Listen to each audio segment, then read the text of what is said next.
ओम नमः शिवाय। मैं नरेंद्र वर्मा आपका भक्ति सिटी चैनल में एक बार से फिर स्वागत अभिनंदन करता हूं। आशा करता हूं आप पे महाकाल की कृपा बरस रही होगी। दोस्तों, आज मैं आपको ओशो, जो रजनीश ओशो के नाम से प्रसिद्ध है, और उनकी सेक्रेटरी शीला के बारे में कुछ रोमांच भरे आपको कहानी बताऊंगा।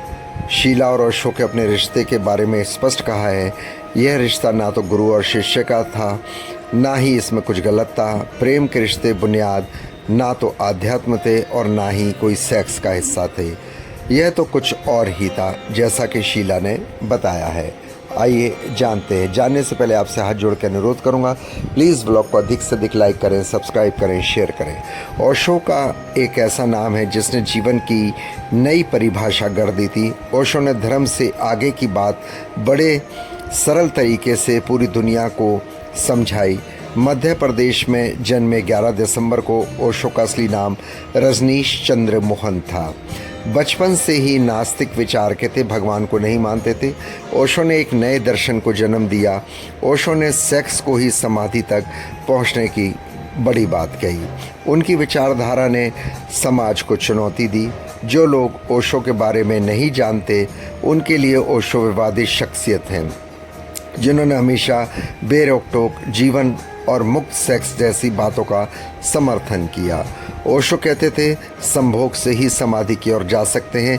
पहले हम अपने शरीर के अंदर की वासनाएं मिटा दें, उसके बाद फिर हम भक्ति की ओर जा सकते हैं, हमारा मन खूब लगेगा। ये ओशो की विचारधारा थी। ओशो के विचारों को लेकर पूरी दुनिया प्रभावित हुई।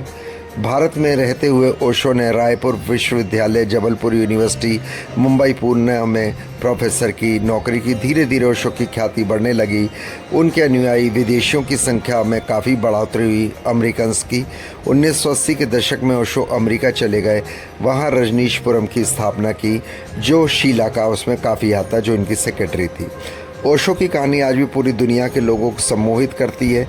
आज भी ओशो जुड़े कई रहस्य हैं जिनको लेकर चर्चा भी होती है। एक ऐसी कहानी ओशो और शीला की कहानी।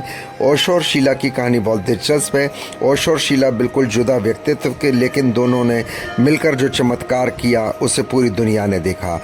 अमेरिका के खिलाफ अघोषित लड़ाई लड़ने वाली शीला कहती है कि उन्होंने फ़कीर ओशो को किंग बनाया, तो ओशो ने कहा कि साधारण होटल की एक रिसेप्शनिस्ट को मैंने रानी बनाया। शीला पर हत्या जैसे गंभीर आरोप भी लगे, और ये यूरोप के किसी और नहीं बल्कि ओशो ने लगाए थे। शीला को जेल हुई। मुकदमे अब भी लंबित हैं। शीला स्विट्ज़रलैंड में है। ओशो को भी 1986 में अमेरिका से खदेड़ दिया गया। 1990 में ओशो का पूना आए और वहाँ उनका देहांत हो गया।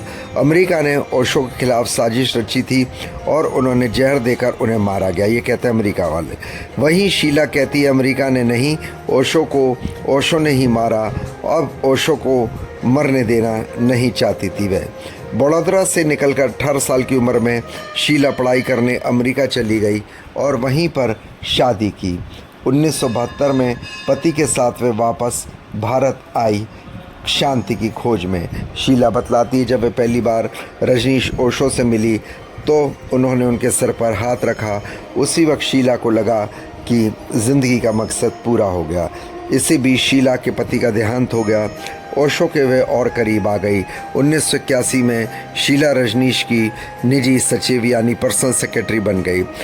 सेक्रेटरी बनने के बाद शीला ने ओशो को इस बात के लिए मना लिया कि उनका आश्रम अमेरिका शिफ्ट कर ले। शीला बताती है, पूरे आश्रम का संचालन जिम्मेदार शीला थी। ओशो उसमें कोई दखल नहीं देते थे। फिर एक समय ऐसा आया जब आश्रम में बढ़ते सन्यासियों की वजह से अमेरिका सरकार के माथे पर बल पड़ने शुरू हो गए। एक इंटरव्यू के दौरान ओशो को किसने मारा, इस सवाल का जवाब देते हुए शीला ने कहा कि उसको वह बचाना चाहती थी। डॉक्टर देवराज उर्फ अमृतो के साथ उनकी बढ़ती रिलेशनशिप पर मुझे एतराज़ था। शीला ने कहा, डॉक्टर देवराज ड्रग का अधिक डोज देकर ओशो को गुलाम बना चुकी थी और वह तिल तिल मर रहे थे। मैं उनको इस तरह मरना नहीं देना चाहती थी। शीला ने बताया, लोगों के प्रति मेरा विरोध है। ओशो बीच में अगड़ाव के कारण अमेरिका में 64,000 हेक्टेयर भूमि पर रजनीशपुरम मैंने ही बनवाया था ओशो को कहकर, लेकिन कुछ लोगों ने भड़काया। शीला ने ओशो और अपने रिश्ते के बारे में स्पष्ट कहा, रिश्ता ना तो गुरु शिष्य का तरह था और ना ही उसमें कुछ गलत था। मेरे पिता ओशो के करीब थे। तब मैं 16 साल की थी जब ओशो मेरे घर आए थे। मैं उनसे मिली थी। उनके सम्मोहन में मैं अमेरिका तक जा पहुंची। मैं उनके प्रेम में पागल हो चुकी थी, लेकिन प्रेम के रिश्ते बुनियाद ना तो अध्यात्म थे ना ही सेक्स के। ओशो का जीवन ओशो का जीवन एक पहेली है जिसमें रहस्य भी है, रोमांच भी है। ओशो शीला एक ही सिक्के के दो पहलू हैं। शीला को जाने बिना ओशो समझ पाना मुश्किल है। हालांकि हम ये कह सकते हैं शीला के जीवन पर फिल्म और सीरीज बनने जा रही है, लेकिन ओशो को बर्बाद करने में शीला का पूरा हाथ था। कुछ अनसुई बातें मैं कह देता हूँ। ओशो के बारे में बेहद रोचक बातें हैं। शुरू में नया जानने के ओशो बेहद प्रबल थे।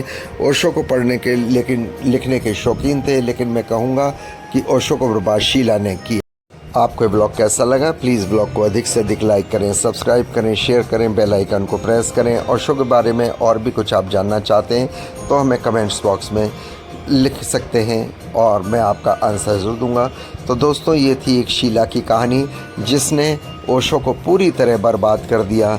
उसकी एक ईगो थी कि जो मैं कहूँ ओशो वही करे, ओशो जिससे मिले जिसको मैं कहूँ उससे मिले।